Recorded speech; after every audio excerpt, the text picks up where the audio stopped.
Before diving into this incredible story, consider subscribing to the channel and hitting the bell. Every story here has something to say, and you won't want to miss a single one. She called the police on a black boy.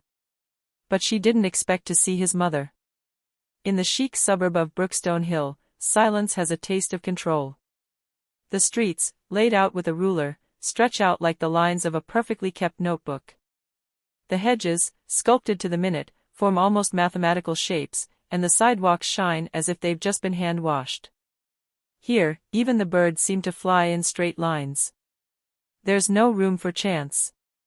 The houses, all similar, proudly display their cream or pale blue facades, with their lacquered front doors, discreet curtains, and lush American-style lawns.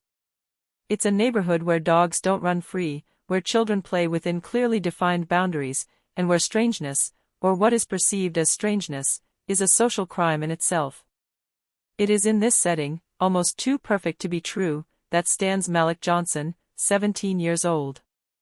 Tall, slim, his features still youthful but already marked by maturity. He wears simple jeans, a gray t-shirt, and a slightly worn black backpack. Nothing flashy. Nothing out of place. Just a teenager waiting. He looks at his phone, not panicking. Maybe he's reading a message, or a card. Every now and then, he looks up at house number 88, then looks back at his screen. He's not talking to anyone. He's not moving much. He's waiting. Patient. Calm. But this patience, this tranquility, this silence, are misinterpreted a few meters away. From the window of house number 86, behind an embroidered veil, two clear eyes observe him intensely. Martha Whitmore, 68 years old, widowed, former English teacher, has lived here for more than 35 years. In the neighborhood, she is nicknamed the Guardian. This is not a compliment. She knows all the neighbors, the garbage times, the delivery routines, and even the dogs' names. But on this Tuesday, she doesn't recognize this young man. And that's enough to awaken in her an old mistrust, fueled by years of stereotypes, false certainties and suspicions never questioned. She has been watching him for several minutes now, her heart pounding, her brow furrowed. He's not doing anything, exactly. That's the problem. He's not doing anything. He's waiting. Why? Who is he waiting for? No one's having any visitors today. The Jensens aren't here. He's obviously watching. She pulls back the curtain slightly, leans against the wall. Her gaze hardens. The fact that this boy is black makes his presence even more so for her. Suspected unconsciously, or perhaps very consciously, she transforms the image of a calm teenager into a potential threat. A silent threat, dangerous precisely because she is peaceful. He's looking everywhere, as if he's scouting the area. He'll wait until nightfall to act, that's for sure. On her sideboard sits an old-fashioned white landline phone with a digital dial. She picks it up with a quick, almost automatic gesture, like pulling a fire alarm. She dials the emergency number, her voice deep but perfectly poised. She knows that tone. She's used it before. Hello, police? Yes. I'm calling from Brookstone Hill. There's a suspicious individual in my neighborhood. He's been lurking in front of the Jensen house. A young man, black. He's been there for over 10 minutes. He's looking around, looking suspicious. I think he's planning a burglary. Come quickly. She doesn't give the operator time to ask any more questions. She hangs up abruptly, as if her duty is done. Then she places the receiver back on the sideboard with a sort of icy pride, her chin slightly raised. There you go. That's why we still have neighborhoods like this. Because some people keep watch. She doesn't even realize that she can't see Malik. She sees a constructed image, a threat born of her own fears and prejudices. And in her mind, she has just protected her neighborhood. What she doesn't know is that the truth is about to knock on her door and shatter that illusion. 10 minutes later, 2 patrol cars glide through the immaculate streets of Brookstone Hill like shadows on a frozen painting. No sirens. No noise. Just the silent tires on the smooth asphalt, the flashing lights off, but the warning lights on full blast. Residents, behind their blinds or curtains, immediately notice their passing. In this neighborhood, the arrival of the police is rare, and never insignificant. Some discreetly pull back a piece of fabric, others hold their breath. There's always a story behind a police presence here. And today, it's dark. Literally. The two agents, Officer Anderson, 40, square, calm, and Agent Cooper, younger, uncomfortable in their boots for several months now, get out of their vehicle with a mixture of professional neutrality and internalized caution. The code guides them, but their eyes are still trying to interpret the scene. In front of house number 88, they see Malik. Upright. Alone. Hands clearly visible. He's not running. He's not screaming. He's not trying to escape. He simply looks at his phone, then slowly looks up at the officers. His features are soft. His gaze frank. He's not surprised. This kind of scene, he knows it happens. And he knew, in this neighborhood, that it would happen. Officer Anderson takes the lead. His voice is intended to be calm, without accusation. "Hello, young man, is everything okay?" Malik remains calm. He was raised with respect, but also with clarity. He knows that every word counts. Every gesture can be misinterpreted. He speaks slowly, with a respectful but firm tone. "Yes, sir. I'm just waiting for my mother. She's at the real estate agency. We're coming to view this house." Anderson tilts his head. He takes note of the backpack, the tone, the attitude. Nothing unusual. Nothing that would warrant intervention. But procedure dictates that he check. "Are you waiting here alone?" "Yes. She asked me to meet her here. She won't be long." Agent Cooper approaches slowly, scanning the street. He notices the half-open shutters of some neighbors, the silhouettes hidden behind the curtains. This isn't just an intervention, it's a neighborhood show, and Malik is center stage. And suddenly, sharp snap of wood against concrete, the door of the number 86 opens on the fly. Madam Whitmore appears, theatrical, haughty, lips pressed together. She descends the steps of her porch with a brisk, almost military gait. Her beige floral dress and perfectly fitted blue cardigan contrast with the tension she exudes. "There. I told you," she cries triumphantly. "He has no business being here. You can see he's not a kid from the neighborhood." Anderson raises a hand, as if to calm the situation. "Madam, we are speaking with him. He is cooperating." But Martha Whitmore, galvanized by the attention, continues her monologue. Her voice rises, carried by years of carefully nurtured and unquestioned prejudices. "These people have no business at Brookstone," she says, her face flushed. "We know how it starts. First they visit. Then they come back. And then one day, you don't recognize your own neighborhood anymore. It's not hatred, you understand, it's foresight." His words hang in the air for a moment, heavy and chilling. "These people. To expect. No longer recognizing your neighborhood." A tense silence follows his tirade. Even Anderson, who is used to all sorts of interventions, remains frozen for a moment. Agent Cooper, he lowers his eyes. He almost blushes, unable to bear what the old lady has just said in front of a 17-year-old boy standing alone, who has done nothing but wait for his mother. Young Malik, however, says nothing. He remains upright, silent, his gaze slightly hardened. He doesn't respond to provocations.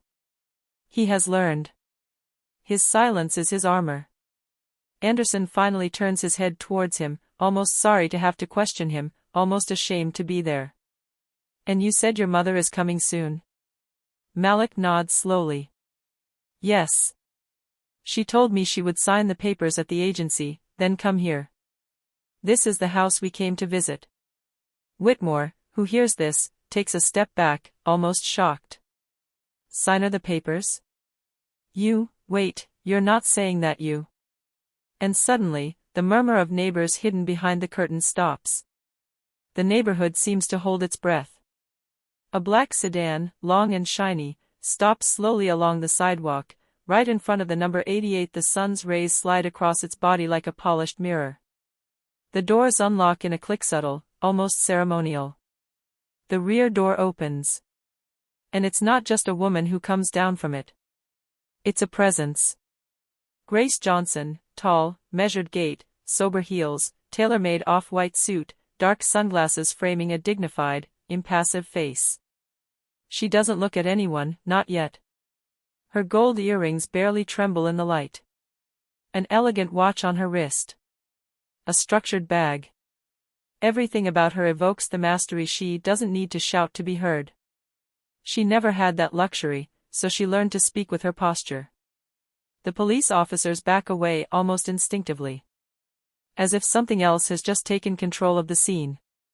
She walks slowly toward Malik, her heels echoing on the concrete like deep drumbeats. Each step reaffirms a truth many have tried to deny: she's in her place. And she's at home. Malik, she said, without raising her voice, but with calm authority. Are you doing well? Malik, who had been standing there motionless, finally looked at her. A faint relief crossed his face. Yes, Mom. Did they ask you to identify yourself? Yes. Were you respectful? As always. She tilts her head slightly. Just enough to reassure him. Then she turns to the two police officers. She removes her glasses. Slowly. Deliberately. Like a judge removing her robe to stand at the same level as the accused. Her eyes are lively. Sharp. She stares into them without anger, but without complacency either. I am his mother. My name is Grace Johnson.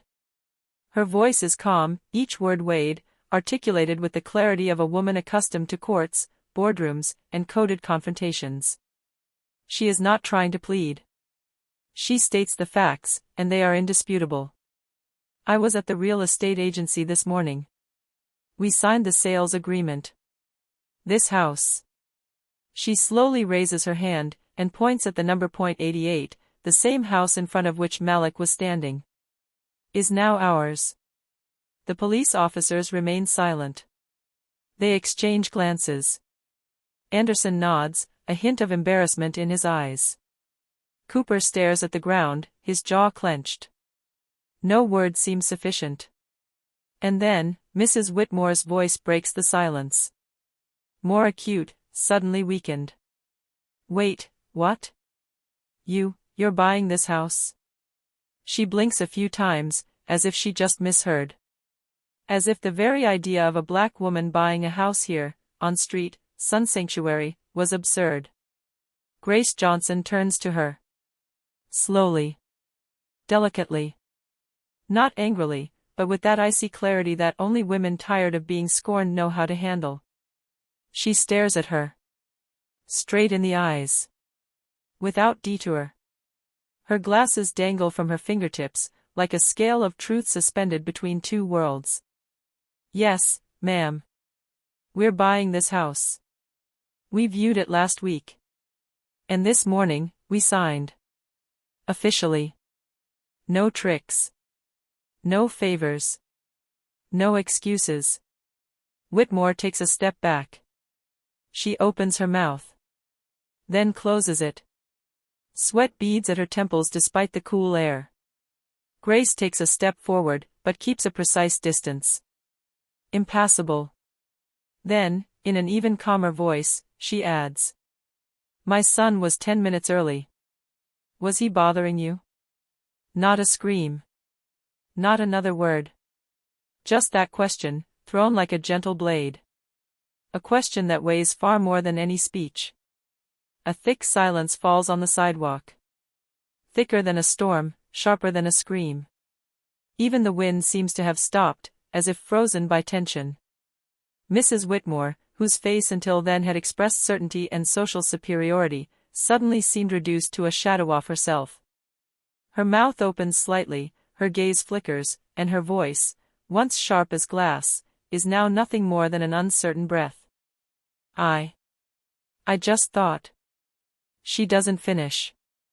Because Grace, always straight, always calm, stares at her. Her eyes are two blades of polished steel. What, Mrs. Whitmore? A silence. That a black boy couldn't belong in this setting? The sentence sounds like a verdict. Mrs. Whitmore finally lowers her eyes. For the first time. Not out of respect. But because she doesn't know what to say anymore.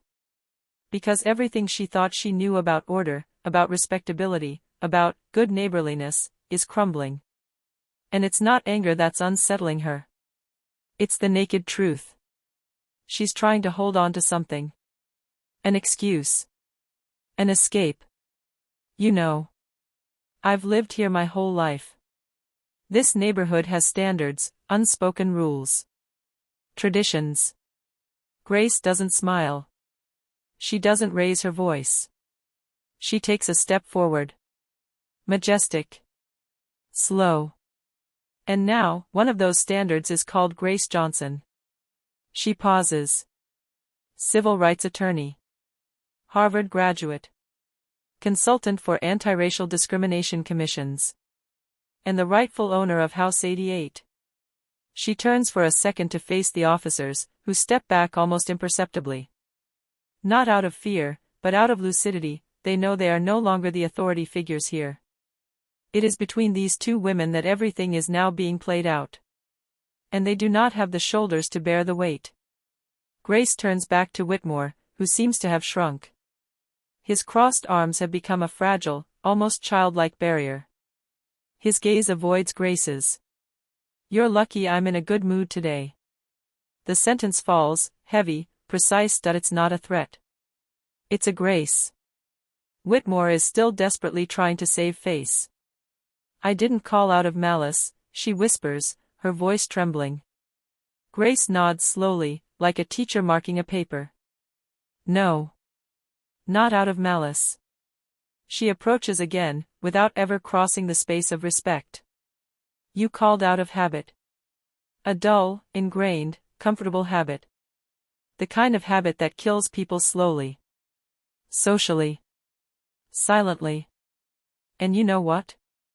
This habit. She pauses for a longer time, staring straight into Martha Whitmore's eyes. Stops today. A breath passes. Dry. Sharp. Because the next time you judge someone by their color, it won't be a sidewalk conversation. It'll be in court. And you might find me face to face. In court robes. And I can guarantee you, I'm less gentle in a courtroom. Whitmore is speechless. His face is pale, his breath short.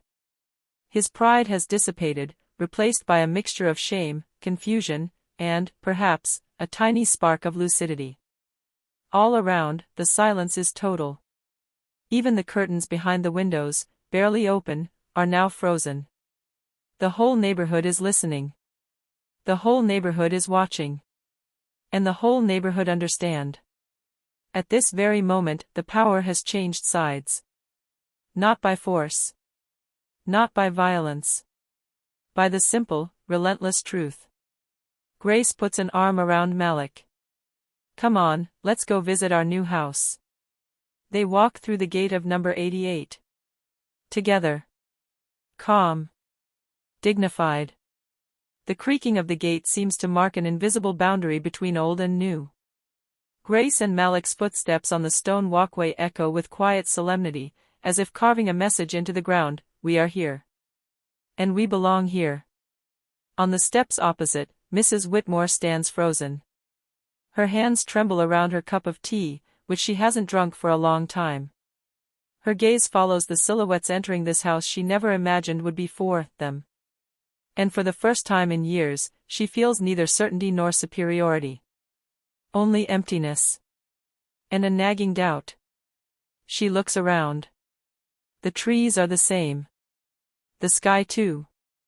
But something has changed. And it's not Malik. Nor Grace. It is she. Or rather, what she thought she knew. The following days, an unusual atmosphere hangs over Brookstone Hill.